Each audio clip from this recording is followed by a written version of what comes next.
Welcome to the Vernuccio Novak Report and the American Political Zone. From New York, this is Frank Vernuccio. And from Washington, this is Daria Novak. And Daria, several months ago, actually a year and several months ago, in January 20th, I believe, of 2021, you and I had a discussion. And we said that as soon as Joe Biden began cutting America energy independence, that it was going to lead not only to extraordinary price increases across the board, but that it would encourage Vladimir Putin to engage in activities overseas because he believed our European allies could be neutralized by their dependence on Russian energy.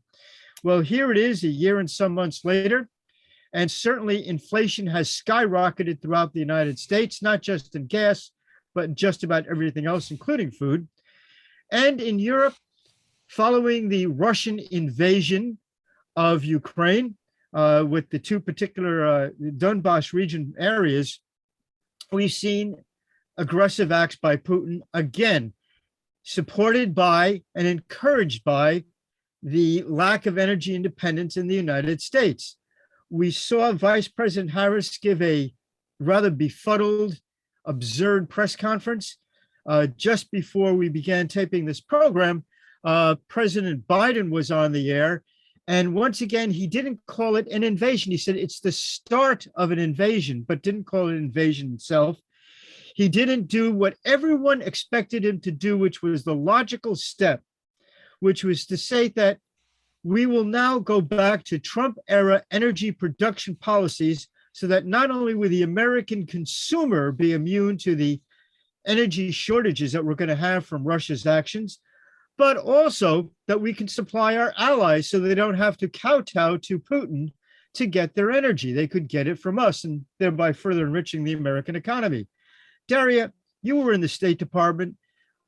Have you ever seen a screw up this bad on foreign or domestic policy?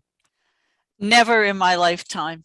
And it's really sad because if we look back to 2014, if we go back to 2008 with the actions that Putin took in Georgia, with us in South Ossetia and Abkhazia, taking those small territories, if we look at the Crimea that he annexed in 2014, this is literally like war in slow motion.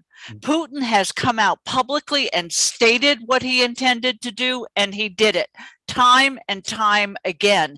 This is not as if we had a surprise invasion or a cyber attack that nobody knew was coming, and all of a sudden we're faced with dealing with the black swan event. We have an authoritarian leader, ex-KGB mentality, who has stated over and over again that he intends to rebuild the Russian Empire. Frank, this is exactly what he's done. Now, I have to give the man credit in this regard. I don't agree with what he's done, but he's been brilliant in how he's done it. At each step along the way, he's managed to keep the level of activity or violence below a threshold that really would require a response from the West. We saw this obviously in Crimea in 2014. We've seen it with each of the threats that he's made since that time. My question would be, if we look at what the situation is with the Ukraine today, has Putin finally gone over that threshold where the West, where especially Western Europe, NATO, the US, where there has to be a response? I was reading some analyses earlier today before the show that said, and this is a little bit scary, that Putin is not done when he takes the Ukraine, that he will be moving further westward into Europe. You know, Frank, if this is the case, we have seen Putin over the last decade build up a modernized nuclear force that in some areas is more capable than the United States, in some not quite as. But as far as using the nuclear force that he has in a battlefield operations, Russia has developed small nuclear weapons that really could cause a problem for Western Europe. Now, if that happens, how does the U.S. respond? It really kind of makes the division between a non-nuclear conventional conflict and a nuclear conflagration sort of blended and very cloudy. Yeah. Now, we opt obviously not for war. If the Biden administration and if the West is strong enough on sanctions, Frank, we could see Putin back off. But it doesn't look like any one country in particular has been strong enough, including the White House, to really deter Biden. And here's my final guess. Biden has really good advisors. They're brilliant strategists. And I think they've calculated exactly what the political willpower of the West is. And they have literally schemed all along the way to bring them to this point.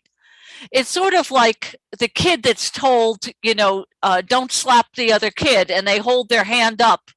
And the parent says, don't slap them, and they raise their hand a little bit higher. And before the parent does anything, the kid goes, wham, it's too late, done deal. I think this is what we're seeing. We've got a bully, in essence, in Putin.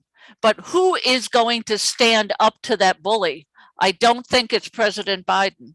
No, you're absolutely right. And you can, just as back in January of 2021, we predicted rather accurately exactly what would happen thanks to Biden's policies. We can see that now.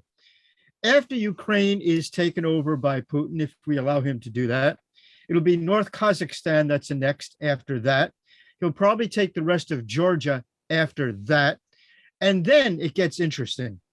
Because at that point, you're talking Estonia, Latvia, Lithuania, Poland, the Czech Republic, Slovakia, all of which are NATO members. And I think the way to avoid that, just as back in the 1930s, we could have avoided World War II, avoided the deaths of 6 million people in concentration camps. If we had stood up to Hitler then, we could have avoided that disaster. If we stand up to Putin now, we can avoid a World War III. And I think that the lack of historical knowledge or care by the Biden administration is going to, I think, bode very poorly for the future. I'm really nervous, Frank, about a mistake happening. Putin can calculate all he wants and have as much control as he wants over his forces. But if one soldier pushes one button at the wrong time, or one pilot makes a wrong turn in the sky, and we've already seen the Russians come within 5 feet of one of our military aircraft recently in international airspace. If one mistake is made, there is going to have to be a response. And from there, I believe it's a downward spiral. Now, that's isolating what we're talking about basically as just Russia and Europe. But we also have to look at the connections with China, with Kim Jong-un, and what's going on in Asia, because we may see this literally spiral out of control beyond just a regional border conflict and to one that ends up in great power warfare. I'm not predicting it. I hope it doesn't happen. But the reality is it could. Yeah, it could indeed. And again, in a battlefield situation, things do get muddled. It's called the fog of war. Things could happen and it escalates completely out of control. But on the ultimate situation, though, this is a problem that Putin has initiated and he has it pretty much in his power to stop it. The concept of these sanctions, Biden continues to portray these sanctions as being the strongest ever, the toughest ever. Realistically, the financial relationship between Russia and China is going to mitigate substantially the financial impact of any sanctions. Putin is no fool. He saw these sanctions coming. He has taken steps in the Russian economy to insulate Russia from the worst effects of these things. He's been taking Russia out of the Western currency and bank loan sphere for quite some time. He's been substituting financial relationships with China for the financial relationships with the West. So these sanctions are really not going to go far enough. I think we have to look at the net effect of what we're doing. I think we have to look at whether between now and the next couple of hours, perhaps, whether substantial equipment has to go into the Black Sea in terms of the United States and British navies. And frankly, whether we need to move troops to a position towards Belarus, which will give the Russians pause to go forward. One of the big mistakes in all of this was when President Biden specifically ruled out the use of force. Now, I'm not saying it would have been good to put American forces in direct conflict with Russian forces, but when Biden ruled that out, when he ruled against putting any American forces in Ukraine whatsoever, that took one potential piece off the chessboard, and it gave Putin free reign of everything else. Whether you're negotiating about the price of a candy bar or the price of peace between nations, you never take any of your chips off the table until you've come to a final agreement. The amateurishness of this White House is beyond comprehension. And the problem goes back to the fact that this is a White House team, Joe Biden, Kamala Harris, which were manifestly and are manifestly incapable of doing their job. You know, Frank, you mentioned the fact that it's up to Putin to change the environment there, but that makes an assumption that he wants to change the environment. I think he's quite happy with the way things are going.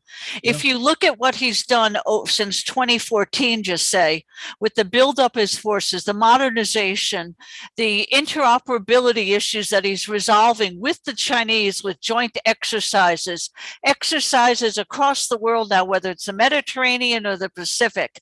If you look at the modernization and training of the nuclear forces in China, you can go on and on with the steps that he's taken. I think that he made a calculated risk in moving into Ukraine.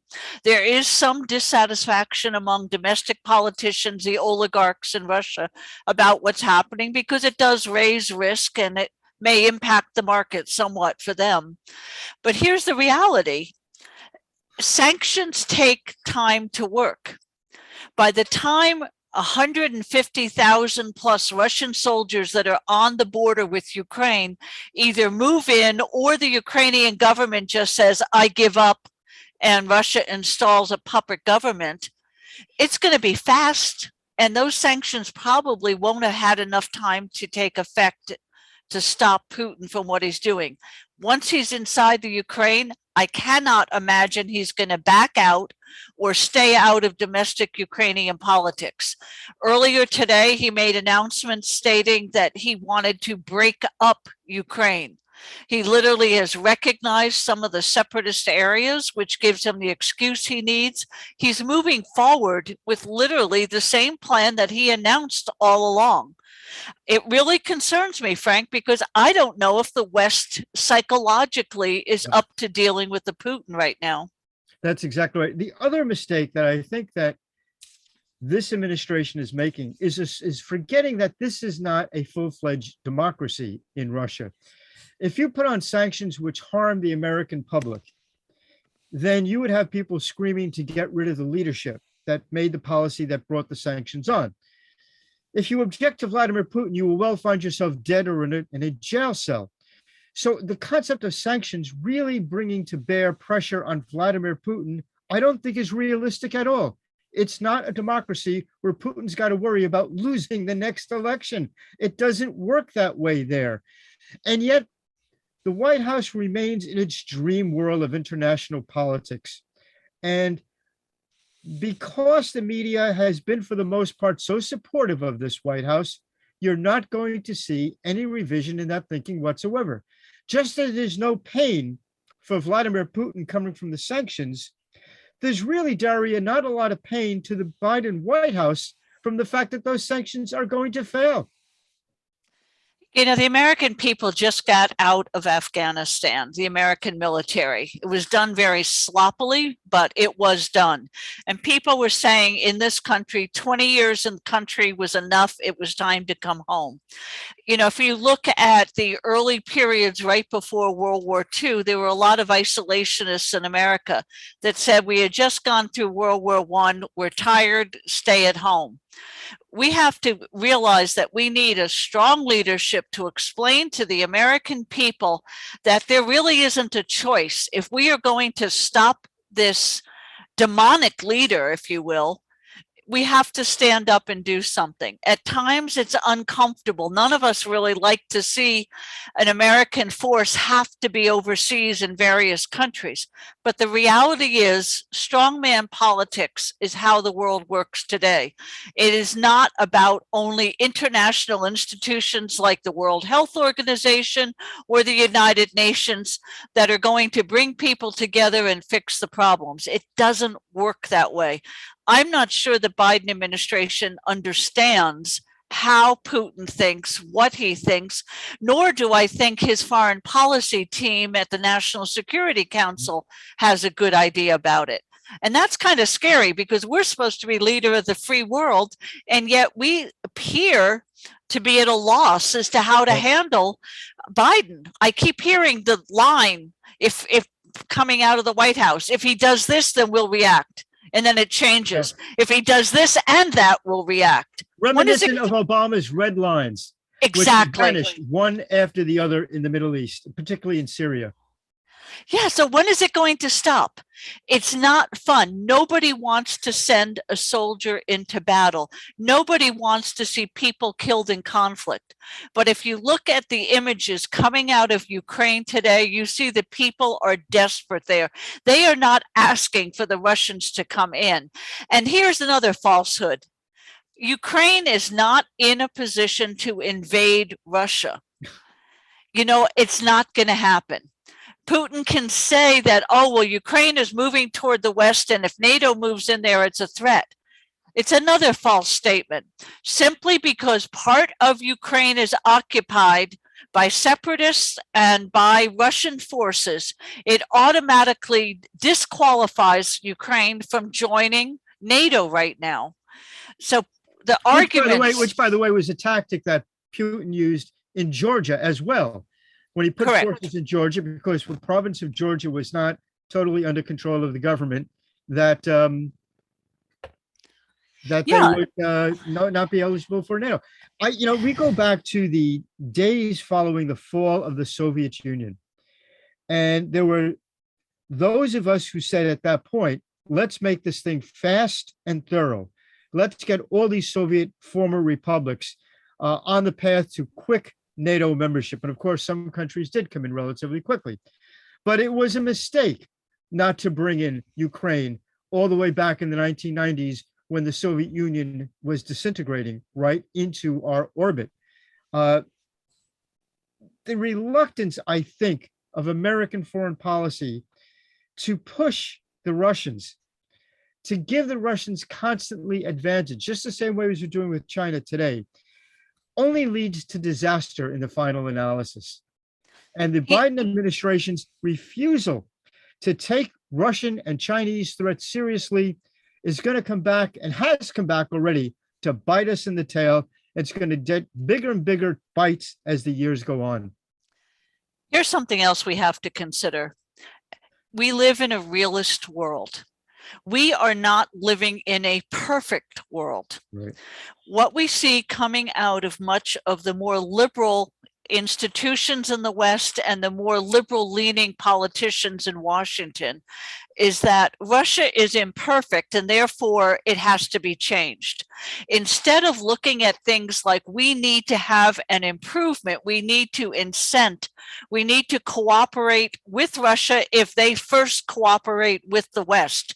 Instead of looking at it as a dynamic situation and a pathway to making things better, it's really become black or white. And we saw in the 2016 election, et cetera, oh, the Russians are the bad guys, the Chinese are the bad guys. I'm not saying they're not doing horrible things, they are. But in order to make the situation better, we need to look at what policies will lead these nations. They're great powers. They have influence. They have large populations. They have technology that can harm the free world.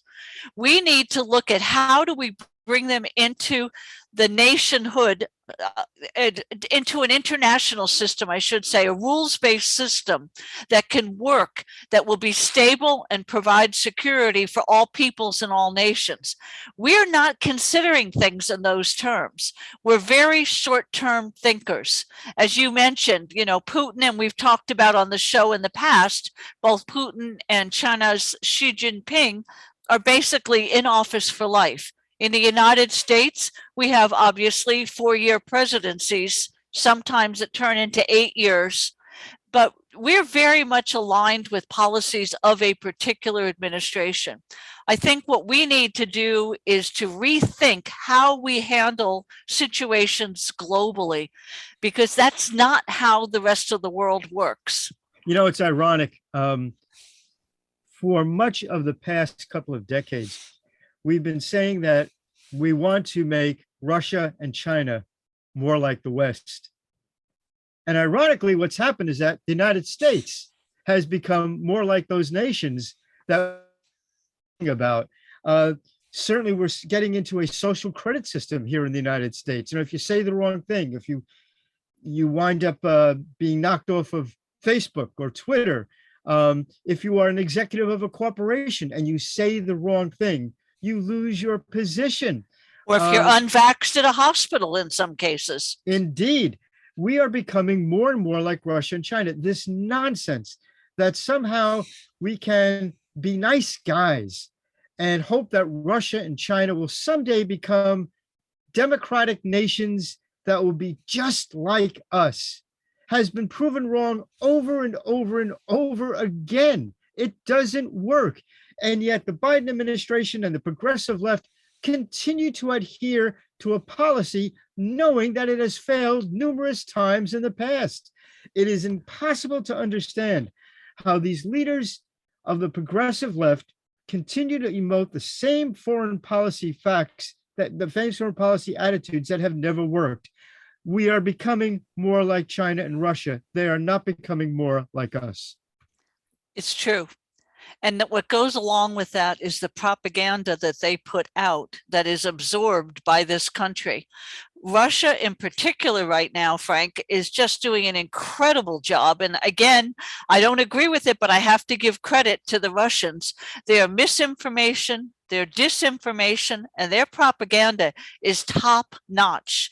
One thing that the Biden administration did recently, and I want to give them some credit for this, is the fact that they exposed, or at least our intelligence community contributed to exposing, the fact of what Putin would do in order to provide a false flag to initiate the start of a conflict.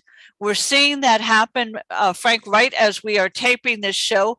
By the time the next in the coming weeks, I'm sure we'll have more information on what's going on actually in country.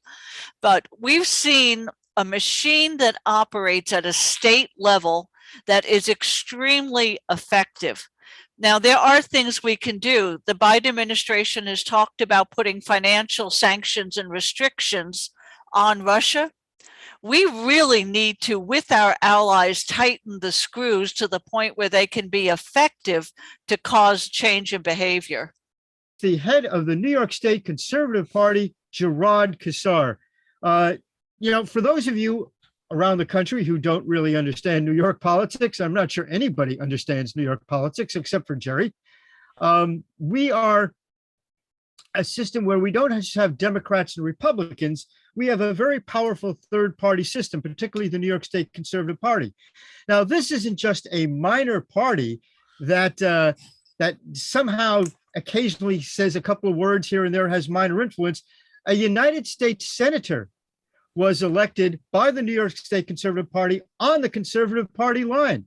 I believe in the 1990s, the Conservative Party came very close to electing a governor of the state. And of course, we've even elected judges solely on the Conservative Party line. So Jerry, welcome to the program. Thank you. Thank you, Frank. It's good to be here. I've done the show a number of times in the past, and I've enjoyed it immensely every time I've had the opportunity.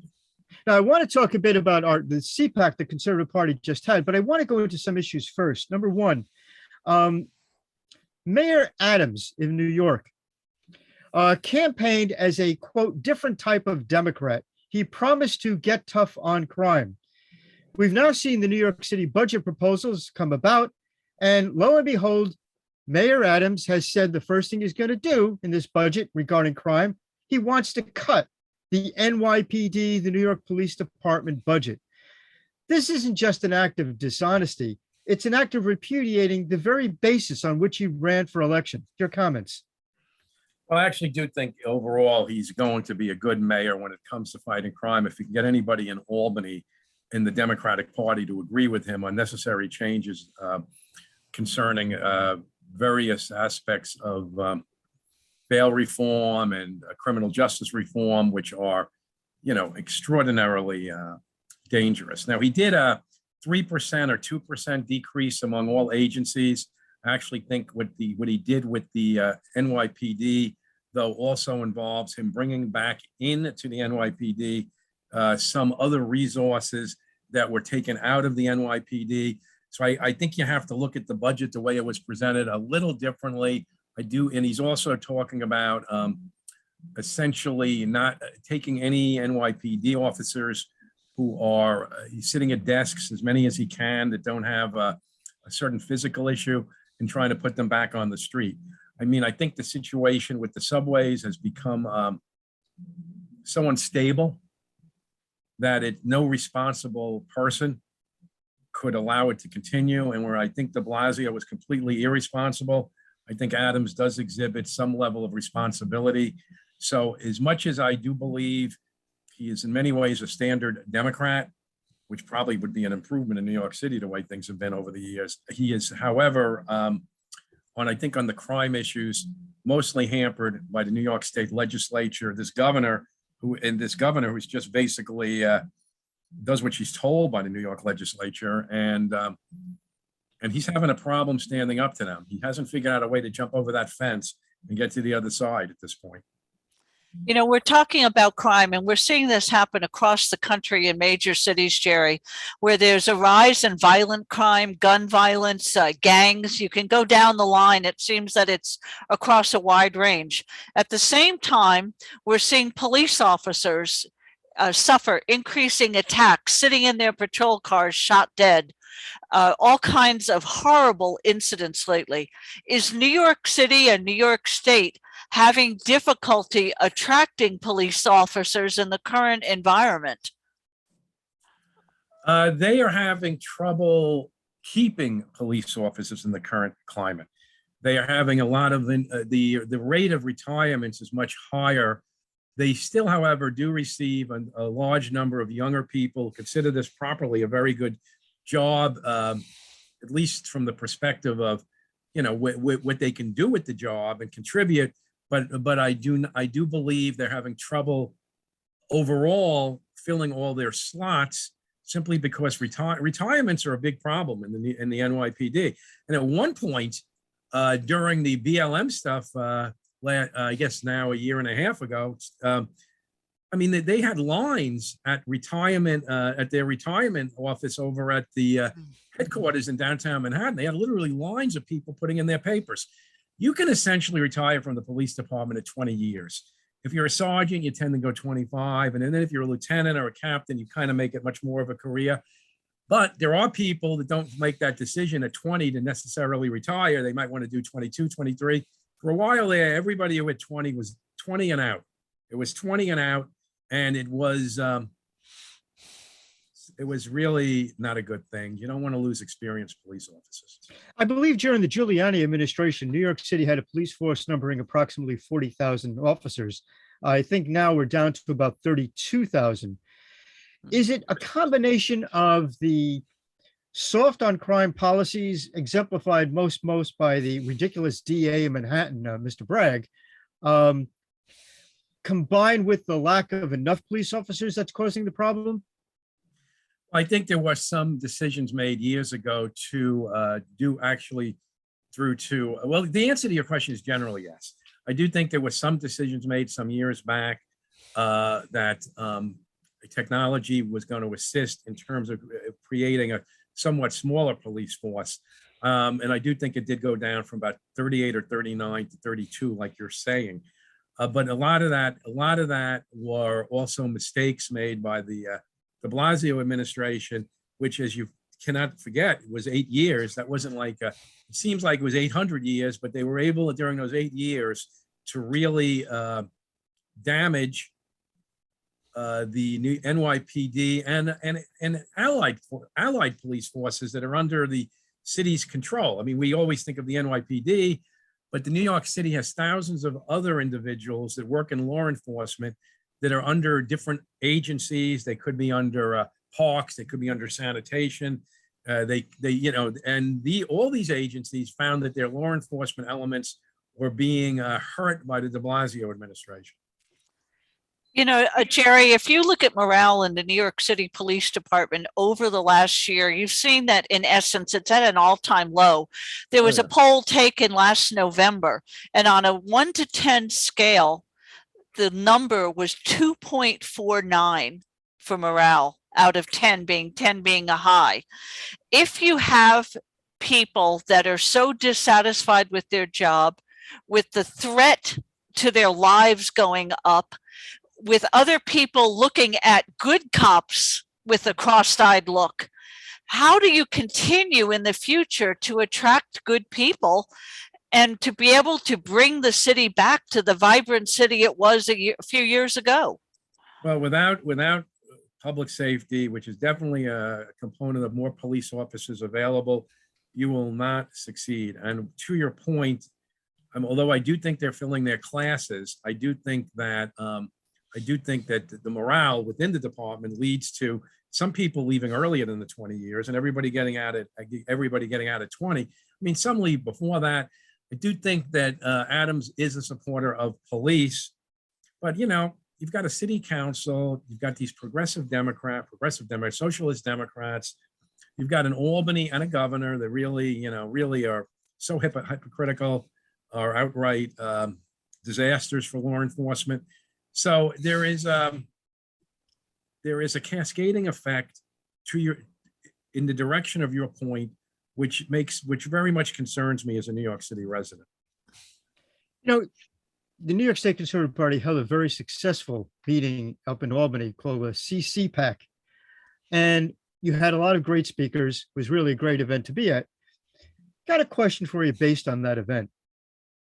Clearly, if you poll people throughout the United States on singular issues, energy production, crime, defense, they tend to respond overwhelmingly conservative. Right. And yet, many of those same people who respond overwhelmingly conservative on a poll will nevertheless go out and vote Democrat. How, and based on your experience at CCPAC, how do you get the folks who are on our side ideologically to actually be on our side once they go into that polling booth and pull down the lever? Well, first of all, I think that for younger people, and let's define them, and for this conversation of say 45 and under, which some people may not use that figure, but for younger Hey, Jerry, people, 45 is getting to look younger all the time for me. well, I look at it in the rearview mirror too. But what I want to say to you is that I believe that for many individuals, they don't take a look at the conservative party as a whole, and they're given some conception that that there's a particular focus issue that they don't agree with, and that's what we're all about, or that we're more about one or two issues than a broad set of issues. I think a person has to actually go to our website, spend a little time thinking about it, and they will find that we're probably the most comfortable fit for literally thousands upon thousands of New Yorkers who are not casting their vote on the conservative. Come on, Jerry, be like a Democrat. Give that website now. CPNYS.org. Okay, CPNYS. go on. Okay. But I mean, I know you can just go into your search engine and put New York State Conservative Party and it comes up easily too. I believe that is part of the problem. I believe that older individuals have spent a little more time looking at seeing what we're about, and they have concluded that in voting conservative, you're voting for good candidates, and you're also sending a message.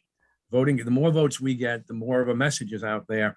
New York, the Republican Party is a great political party, but it's not always clear where they are on every issue or what they're willing to talk about versus, putting it somewhere deep in a platform that they're hoping nobody reads.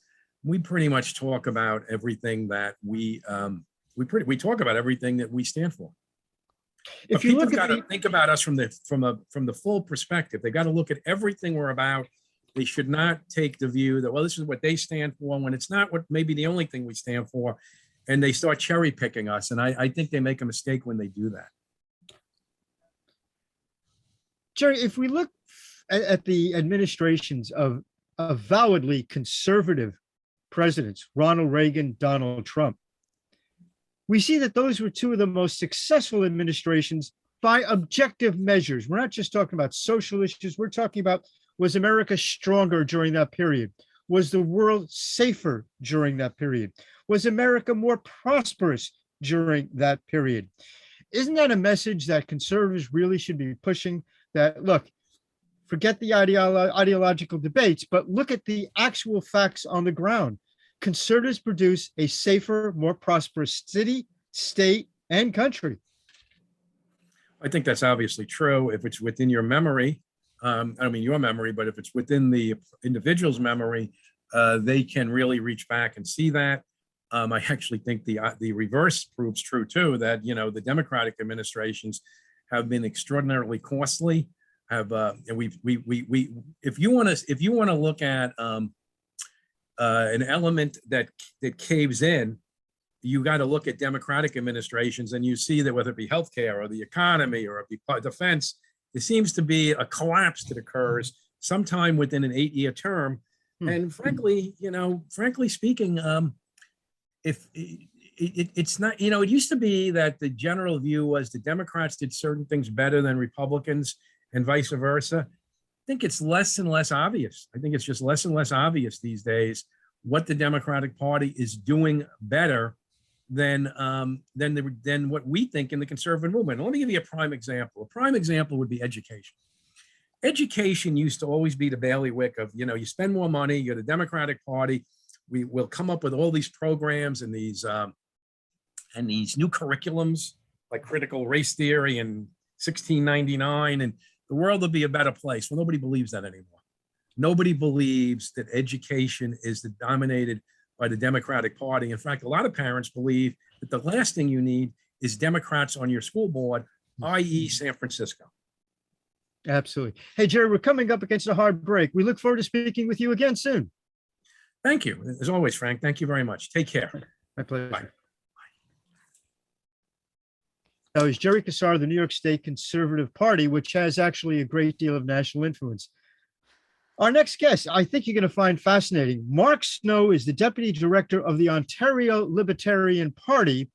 And I don't think he's going to mind me telling you that we had to time this discussion carefully because the Ontario Constabulary is looking to put him in jail. Mark, welcome to the program. Thank you very much for taking the time to have me, because nobody up here wants to cover it in the mainstream media. It is absolutely fascinating. Tell us a bit about what happened when you were confronted by the police up in Ottawa. Well, actually, I walked up to the police, told them what my intent was, and went peacefully after I crossed the line. They were unaware that I was live streaming at the time. Our state police for the province of Ontario treated me absolutely great, even though they were arresting me. But it was the city police that actually hemmed me up. I just spent 6 hours in the hospital today getting certified and treated like a pariah because I can't wear a mask. And that took another 3 levels of management to get me in to our publicly funded healthcare system. And so, yeah, it was expected. I have good counsel. There's certain things that I can talk about. There's certain things that I can't, and it will be a constitutional challenge in American terms, but it'll be a charter challenge here in Canadian terms. We've seen certain similarities. Just recently, the Biden administration in the United States extended emergency provisions related to COVID. And of course, in Ottawa, in Canada, the Trudeau administration is just clinging to its authoritarian rule, its emergency powers, what we would call martial law in the United States. Are we seeing a trend here? Are we seeing that COVID, one way or the other, is being used as an excuse for governments to cling to power that rightfully, whether it's by a constitution or charter, they should not have? Well, I mean, this whole COVID is not about a disease. If you look at influenza A and B rates and deaths across the US and democratic countries, I mean, you'll see that there's more influenza A and B deaths before COVID. This is about control. Everybody should understand that. And I think pretty much in Canada, everybody has got that idea that this isn't about changing outcomes or protecting anybody. It's about total and unadulterated control of the Canadian people. Joe Biden, guess what? You're a rookie when it comes to the actual ability to shut down people's bank. $600? No, we're going to take your whole bank account, your livelihood. And there's a couple in Alberta, a single mom in British Columbia now that donated $50 and can't buy food for her and her daughter. Because her accounts are frozen. That's the power that's trying to be installed across every democratic nation in the world right now, because it's not happening in undemocratic or dictatorships. It's only happening in democratic nations. You know, Mark, my understanding is the way the media works in Canada is a bit different from the way it works in the United States. Could you explain to our audience, if the Canadian government decides that it's not in the interest of the people to cover the news, say a murder trial or something that might be controversial, how the Canadian media can be held by the government responsible for not reporting it, or they're not allowed to report it? Is it how does that work up in Canada? We have what we call freedom of expression and freedom of the press that's protected in our charter. Basically, your Second Amendment, or sorry, not your First Amendment that you have in the U.S. If you just go back 3 years to the SNC-Lavalin scandal, Katie Telford, who was the PMO's principal secretary, trying to twist the arm of the Justice Minister to give a lenient sentence to SNC-Lavalin, one of our giant government contractors, basically said, go ahead, give them the deferred prosecution, and guess what? We'll just plant some stories. This is all on videotape because the Justice Minister at the time recorded it and then released those tapes and said, we'll just plant a bunch of stories. We'll contact our contacts at the media. The problem with Canada that it has right now is we have a state broadcaster that's totally funded by the government, and each successive government since this one has used it as a propaganda tool. The bad thing that's happened is since Justin Trudeau has come to power, he started giving them, well, it started out at $574 million a year. Now it's over $650 million a year to the 5 major broadcasters in Canada. So because traditional media is dying, because of, in my opinion, the inability to produce a story that is a pro and a con story and let the viewer decide, it's now opinions given, sort of like the Fox and CNN thing, which I'm hoping to get on Fox, by the way, with Tucker. But at the end of the day, they are now a slave to that money, and they basically print and don't print anything that is negative to the government. Very few journalists have any kind of sway to be able to print a conservative-based story. Mm-hmm. Our opposition is non-existent. Nobody's holding anybody to account anymore in that, quote, free press. So what about, that's the government side. What about the people of Canada? Are they objecting to this? We see in the United States today a lot of people on the conservative or the libertarian side that are saying we've had enough of government control and we're reacting. What's happening in Canada? Well, you've seen it over the past couple of weeks. You know, people say it wasn't about couple of million people. It was a couple of million people that stood out in the middle of January, minus 29 Celsius, approximately minus 32 Fahrenheit, I think is the differentiation. As that convoy came across Canada, I've been up on the hill 8-9 times in that 23-day period when it's been minus 26 degrees Celsius, and tens of thousands of people were out there, which wasn't even covered by the media. If it wasn't for the cell phones that we had, or drones, you would have never seen any of it in the Canadian media. Is that part of the way? Why is that part of the way why the constabulary is so upset and so concerned when people are filming what's going on? It's because it's the only way that you were able to get the message out, considering the near censorship of the media, the official media? Well, they're all dependent upon a government handout. So at the end of the day, they're not going to do anything negative. And when you have people flying drones with 4 layers deep of our downtown core of people, kilometers of trucks, it was never shown in the media. I mean, they even said that the horse that trampled the Mohawk mother had a bicycle thrown at it in the middle of January with snow on the ground. Someone brought a bicycle to the nation's capital, the most frozen capital in the world, to throw at a horse that accidentally trampled a woman. No, I mean, if it wasn't for social media, this would not even be reported. What's the next step? What's the next step now? How do you proceed to fight what's going on? My next step is I have to appear in a courthouse to get fingerprinted, which is included in my exclusion order from entering into that area. So that's my next step. The next step is trying to get back into that area to speak to the people of Ontario. And in about 3 weeks here, it's going to be above 0 Fahrenheit or Celsius, take your pick. At the end of the day, this is going to bring tens of thousands more people out. The real scary thought is that, because if I organize that as a provincial, in your terms, a state leader, will now my party's bank account and my bank account be seized? That's the real worry that everybody has right now. And that's the next steps. The people have spoken. The people are going to come out. And at the end of the day, this is not stopping. Now, you have elections in Canada like we do in the United States. What are your next major sets of elections? And are people already talking about it's time to change what's going on in Canada? Or are they still saying that they're okay with the government? Nobody says they're okay with the government unless they're getting something from them. No, there's a very palatable awakening that has occurred in the last 2 years, that people will understand that our charter isn't what we think it is. Me personally, as a provincial party leader, our election starts on probably May 2nd, somewhere in that time frame, and will last for 6 weeks, culminating in June. I mean, you might be looking at the future leader of Ontario if that all those stars line up as a libertarian. Federally, the whipped vote last night in the House of Commons, i.e.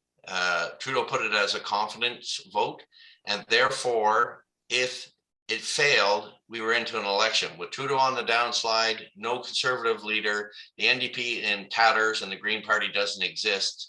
Everybody knew that if they didn't vote, democracy died at that moment, that they would be into an election as a vote of non-confidence in the government.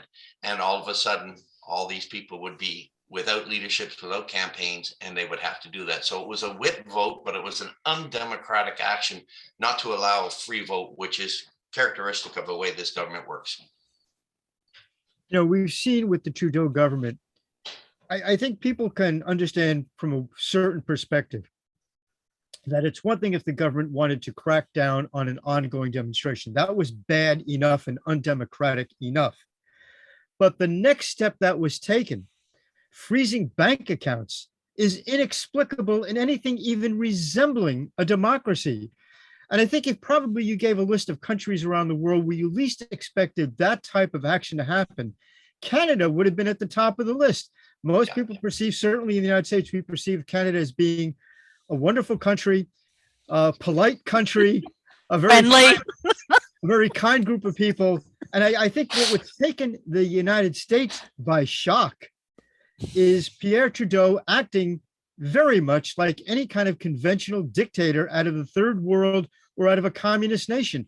How did it get to this point? We go back to a comment that Justin Trudeau made, where he said he admired China's ability to turn its economy around on the dime. Now, I hadn't seen that interview, that statement, until the demonstrations in Ottawa began and some of our newsreels began running it. And I think all of us who heard it for the first time were utterly shocked. This isn't the Canada we always recognized and knew. How did you get to that point, and how do you get back to a more democratic point?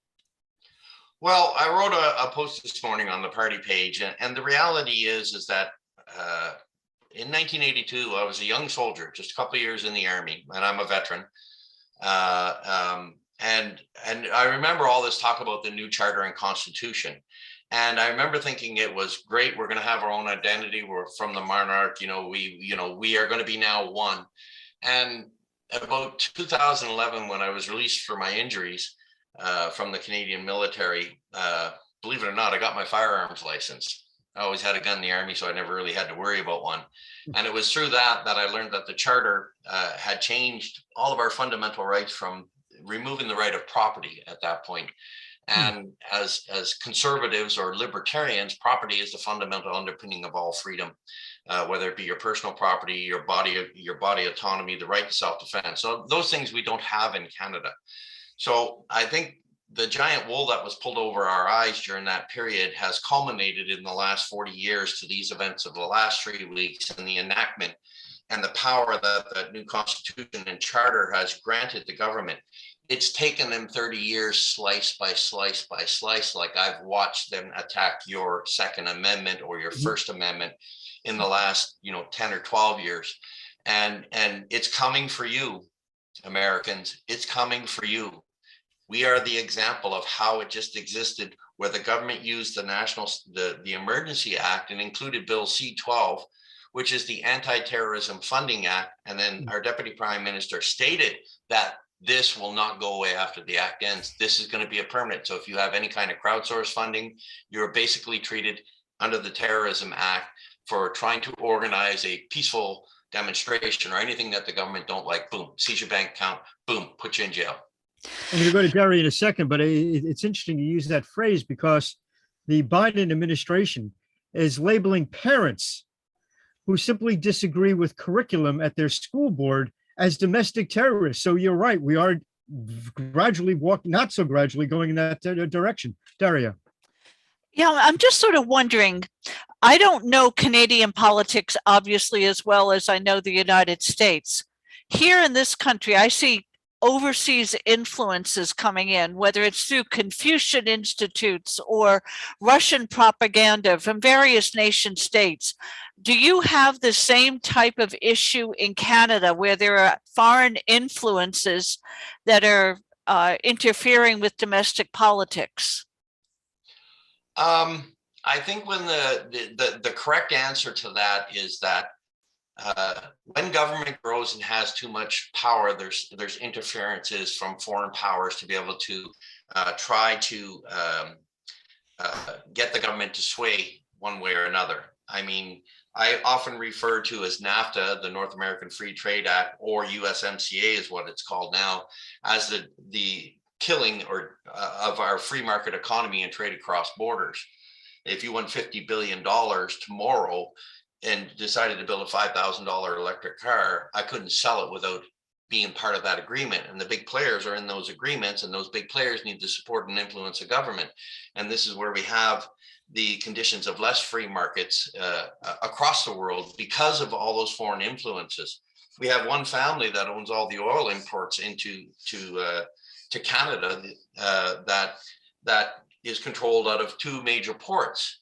Well, if we do our own oil extraction here in Canada, because we've got the 4th or 5th largest oil reserve in Canada, if we do that, then what happens to that power brokerage that runs both political parties and the connections between the Middle East and the oil that's there? So, I mean, when you talk about influence, those influence factors that are coming in behind has created our energy policy to keep our oil in the ground, to keep those who are in power connected. And that's my personal opinion. That's not a political opinion. And is there influence? I guarantee you there's influence. When Justin Trudeau came to power, there was $2.2 million in the Trudeau Foundation. I think it's up around $635 million now.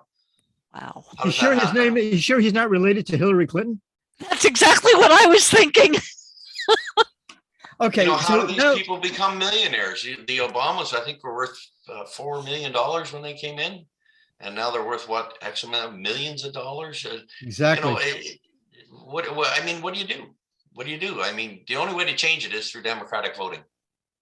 Before we leave, with Dominion machines. Yeah, sooner or later, you're going to have elections. Do you feel that those elections will be fair and free? No, unfortunately, I don't on the federal level. I do still believe in the provincial or state system that we have here.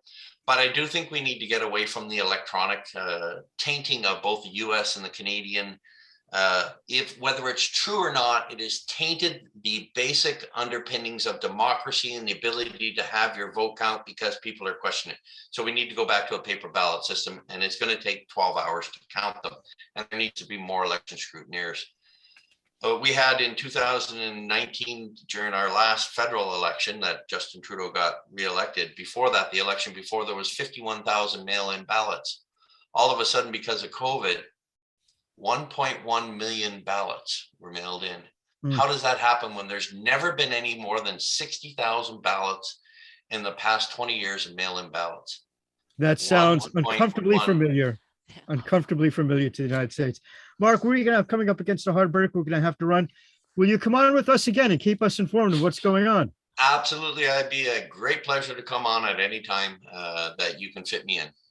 Look forward to our next conversation. Thank you, Daria. Thank you very much, Frank. And thank you for the opportunity. Thank you. Thank you. Bye. Our audience, Bye-bye. Thank you for tuning in today. Welcome our newest radio affiliate in Washington, D.C. at 96.7 FM. Watch us on Roku, public broadcast stations, and on the AM/FM 247.com network. Tell Alexa to open the network and play our program. You can also access the show on our website at usagovpolicy.com. Join us again next week. We're sponsored by the New York Analysis of Policy and Government, a division of the American Analysis of News and Media, Inc., and the Institute for American Politics. Email us at truthinradio@gmail.com. Our producer is the amazing Abigail White, and our director is the brilliant Jeff Hansen.